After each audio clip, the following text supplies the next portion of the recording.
Salam, chers amis qui nous regardent. Bon, dama ni dinaa def benn vidéo tey pour discuter ak ñi nga xamante ne si bi mooy les patriotes en plus ak ñi nga xamante ne si bi ñoo nekk fii si Sénégal juste rek pour wax leen que ni dafa am loo xamante ne dama ko remarqué tellement ñun dañ ni ñun ñoo bëgg Ousmane Sonko ñun ñoo ñi nga xamante ne si bi pare nañ pour def lépp lu ñu mën pour que gouvernement bi réussir donc ñun war nañu mën a xool bu baax a baax. lan moo war a nekk suñu doxalin ak la moo war a nekk suñu taxawaay si lan bëri na ñoo xamante ne si bii amuñu benn importance ñun ñoo leen jox importance am na ñoo xam ne day dem benn vidéo mu laal peut-être ay 10 000 vues wala mu am ay 1000 vues ça dépend mais ñun ñoo ci nekk di ko partager si réseaux sociaux yi bu ko defee vidéo boobu mën am ampleur donc ñun ñoo ñi nga xamante ne si bii nit boo waxee safaan wala wax lu bon sax ñun ñoo koy partager c'est vrai je comprends. je sais que ni baax na bu nit ki waxee la xam ne dëgg ñu def vidéo démentir ko c'est bon loolu nekk na lu baax mais aussi tamit il faut que ñun ñu xam la mooy suñu objectif d'accord naa su nit defee loo xamante si biir du yoon ñu ñëw démentir ko indi ay preuves parce que diabolisation dafa bari mais am na si ñoo xamante ne si biir bu fekkoon dañoo manqué woon boycotté leen bu ñu defee dara duñ leen partage duñ leen lijjanti léegi ñu change stratégie ñoom léegi nag. ñun la ma war nekk suñu taxawaay bu fekkee dañ ne dañoo bëgg Ousmane Sonko te mu nekk lu dëgg suñu donc war nañu mën taxaw di xool li nga xamante ne si bii yaakaar naa ne ay solution yu baax la ay suggestion yu baax ñu mën di ko proposer si lan xalaat ne Ousmane Sonko de moom de bokkoon na si ñi nga xamante ne si bii bëggoon na li nga xam mooy modèle bi ay franc CFA waxoon na ni peut-être mën nañ see génn wala sans dépend genre yooyu noonu wala mu waxoon si les bases militaires. wala wax ni comme ça si dund gi ni muy def ba am souveraineté alimentaire ñun ñu essayer si différents points yooyu noonu ñu siy débattre di apporter ay solutions parce que jeunesse bi toll na boo xamante ne si bii conscient nañ nekkatul rek ay nit yoo xamante ne si bii dañuy nekk di wax pour non képp koo gis mu nekk Afrique am na benn loo xam ne moo leen animé mooy bëgg nga Afrique développé mel ni comme yeneen réew yi bëgg nga Afrique ñu jox ko àqam ak yelleefam. donc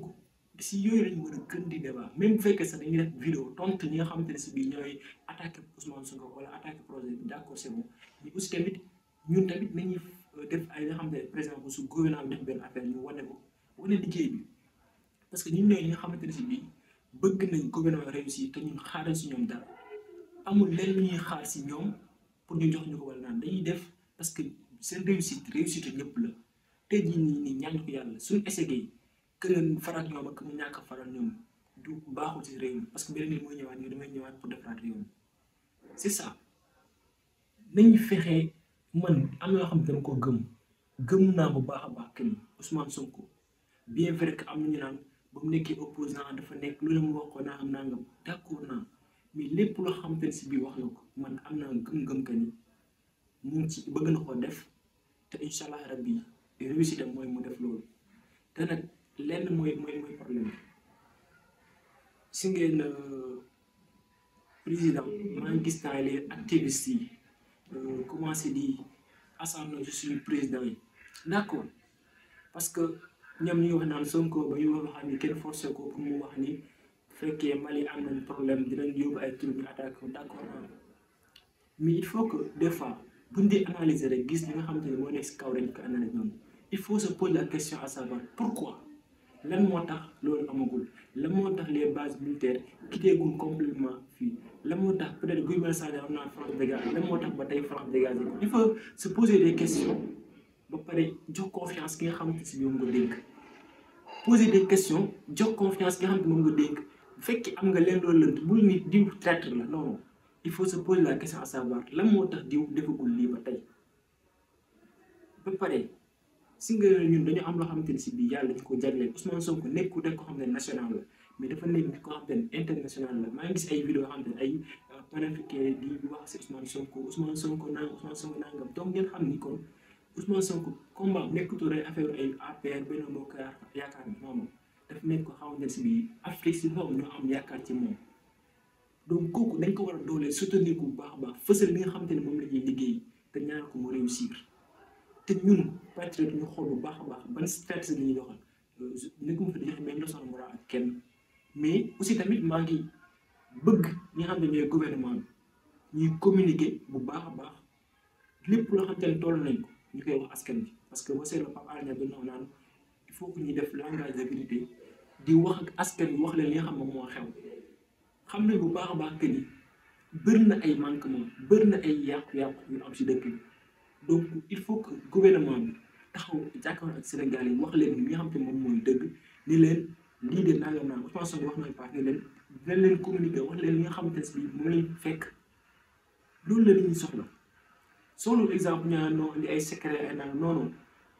pour jar a communiquer da ngay taxaw wax ñi nga xam ne ñoo la fal parce que dañ laa fal premier tour neel nii laa fekkee réew mi nangam lii moo tax li ma la waxoon bloqué wu su la gisee ba di génn si français pas lii moo ko war ak lii bu ko defee comme ça ñi ngay discuter dinañ la comprendre bu ko ba pare patriote di leen apporter ay solution bien vrai que am ñu koy def waxuma critiquer wu ma leen am ñu koy def bu baax a baax mais aussi am na ñoo xam ne su amee importance ñun ñoo tax parce que ñun ñu am compte yu Mali ñu ngi am compte yu am doole ñu ngi partager aussi c'est ça donc dama ne woon naa def vidéo bii nii juste rek parce que temps yi xam naa ngay def vidéo tuuti sama seen defe naa active sax xëy na mais dinaa revenir incha allah rabbi parce que j'étais un peu occupé rek di sant baax a baax di ñaanal réussite gouvernement bi di ko ñaanal bépp sénégalais loolu moo nekkoon vidéo bi di la wax fekkee abonné ko ci chaîne bi ñu ngi lay ñaan nga abonné chaîne bi pour nous soutenir merci beaucoup les amis.